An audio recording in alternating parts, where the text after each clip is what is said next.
The Hymn of the Pearl. The hymn of Judas Thomas the Apostle in the country of the Indians.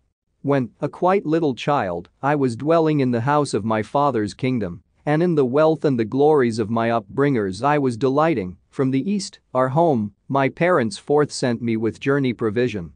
Indeed from the wealth of our treasure, they bound up for me a load. Large was it, yet was it so light that all alone I could bear it. Gold from the land of Betheliah, silver from Gazak the great, Chalcedonies of India, iris hewed from Kashan. They girt me with adamant also that hath power to cut even iron. My glorious robe they took off me which in their love they had wrought me, and my purple mantle also which was woven to match with my stature. And with me they then made a compact, in my heart wrote it, not to forget it. If thou goest down into Egypt, and thence thou bringst the one pearl, the pearl that lies in the sea, hard by the loud-breathing serpent, then shalt thou put on thy robe and thy mantle that goeth upon it, and with thy brother, our second, shalt thou be heir in our kingdom. I left the east and went down with 2 couriers with me, for the way was hard and dangerous, for I was young to tread it. I traversed the borders of Mash the mart of the eastern merchants, and I reached the land of Babel, and entered the walls of Sarbag. Down further I went into Egypt, and from me parted my escorts. Straightway I went to the serpent, near to his lodging I settled, to take away my pearl, while he should sleep and should slumber. Lone was I there, yea, all lonely, to my fellow lodgers a stranger. However I saw there a noble, from out of the dawn land my kinsman, a young man fair and well-favored, son of grandees, he came and he joined me. I made him my chosen companion, a comrade, for sharing my wares with. He warned me against the Egyptians, gainst mixing with the unclean ones. For I had clothed me as they were, that they might not guess I had come from afar to take off the pearl, and so rouse the serpent against me. But from some occasion or other they learned I was not of their country. With their wiles they made my acquaintance, yea, they gave me their victuals to eat. I forgot that I was a king's son, and became a slave to their king. I forgot all concerning the pearl for which my parents had sent me, and from the weight of their victuals, I sank down into a deep sleep. All this that now was befalling, my parents perceived and were anxious. It was then proclaimed in our kingdom that all should speed to our gate kings and chieftains of Parthia, and of the east all the princes. And this is the counsel they came to. I should not be left down in Egypt.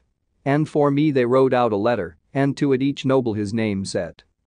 From us King of Kings, thy father, and thy mother, Queen of the Dawn land, and from our second, thy brother to thee, son, down in Egypt, our greeting. Up and arise from thy sleep, give ear to the words of our letter. Remember that thou art a king's son. See whom thou hast served in thy slavedom. Bethink thyself of the pearl for which thou didst journey to Egypt. Remember thy glorious robe, thy splendid mantle remember, to put on and wear as adornment, when thy name may be read in the book of the heroes, and with our successor, thy brother, thou mayest be heir in our kingdom. My letter was surely a letter the king had sealed up with his right hand, gainst the children of Babel, the wicked, the tyrannical daemons of Sarbag. It flew in the form of the eagle, of all the winged tribes the king bird, it flew and alighted beside me and turned into speech altogether. At its voice and the sound of its winging, I waked and arose from my deep sleep. Unto me I took it and kissed it, I loosed its seal and I read it. And as it stood in my heart writ, the words of my letter were written. I remembered that I was a king's son, and my rank did long for its nature. I bethought me again of the pearl, for which I was sent down to Egypt. And I began then to charm him, the terrible loud-breathing serpent. I lulled him to sleep and to slumber, chanting o'er him the name of my father, the name of our second, my brother, and name of my mother, the East Queen. And thereon I snatched up the pearl, and turned to the house of my father. Their filthy and unclean garments I stripped off and left in their country. To the way that I came I betook me to the light of our home, to the dawn land. On the road I found there before me my letter, that had aroused me as with its voice it had roused me, so now with its light, it did lead me on fabric of silk, in letter of red, with shining appearance before me, encouraging me with its guidance, with its love it was drawing me onward. I went forth, through Sarbag I passed, I left Bel land on my left hand, and I reached unto Mashan the Great, the meeting place of the merchants, that leath hard by the seashore. My glorious robe that I'd stripped off, and my mantle with which it was covered, down from the heights of Hyrcania, thither my parents did send me, by the hands of their treasure dispensers woe trustworthy were with it trusted. Without my recalling its fashion, in the house of my father my childhood had left it, at once, as soon as I saw it, the glory looked like my own self. I saw it in all of me, and saw me all in all of it, that we were twain in distinction and yet again one in one likeness. I saw, too, the treasurers also, who unto me had down brought it, were twain and yet of one likeness, for one sign of the king was upon them, who through them restored me the glory, the pledge of my kingship. The glorious robe all bespangled with sparkling splendor of colors. With gold and also with beryls, chalcedonies, iris-hued opals. With sards of varying colors. To match its grandeur? Moreover, it had been completed. With adamantine jewels all of its seams were off-fastened.